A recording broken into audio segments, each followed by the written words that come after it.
Oxygen scarcity was there in every state. Every state have struggled in this. It's not only Goa. And one thing I want to tell you is that this time the spike was straight up.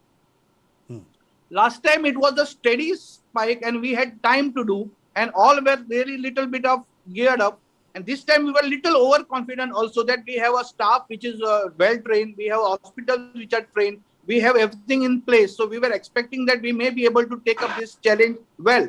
Do you agree what happened in the High Court during last 72 hours and the kind of facts that came to light, apart from the enormity of the situation and the overwhelming numbers, there is a negligence on the part of the administration, there is insensitivity on the part of the administration.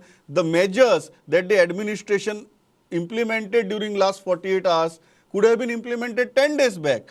You are a part of a very reputed private hospital. You are a part of a very reputed private hospital. If this was the scene in a private hospital, you guys would have done that 10 days back. So why such an insensitivity on a government front? No, I'm telling you, Frank, because Dr. Tariq Thomas, who is a very efficient officer, he was in charge of all these things. And he had been in contact with me. He came, he saw our plant. See, there was no liquid medical oxygen plant which is functioning other than our hospital in full Goa. Then we told him that this is important. He asked me who is giving this Lindays, then Praxair. I gave him all the numbers. They were starting that Bicholim, there is one plant which they wanted to ship. But see, everything takes time in all these things.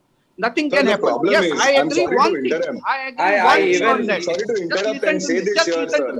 I have not interrupted you. Okay. Nikhil, let doctor finish the point and I'll come to you. Yeah, doctor, finish your point. Let me speak. Yeah, doctor, finish your point. Listen to me first. Yeah. So this Praxair and Linde, who gives supply to us for Manipal Hospital, we need actually once in 10 days that tanker to come and fill up, and we should be happy with that. Now, with one good thing which I accept is the biggest mistake on our part is not to have full GMC on that liquid medical oxygen plant. When we were having 1,200 bedded hospital of Manipal GMC, we were still running on the trolley system, which is outdated system. Yeah. We should have done that well. And I agree with you. That is, but our new hospital, like 500 bedded hospital, South Goa District Hospital, they have the liquid medical plant. The plant is already functioning in South Goa. It's already functioning in the 500 bedded hospital. And it is not easy to shift something and start. Okay.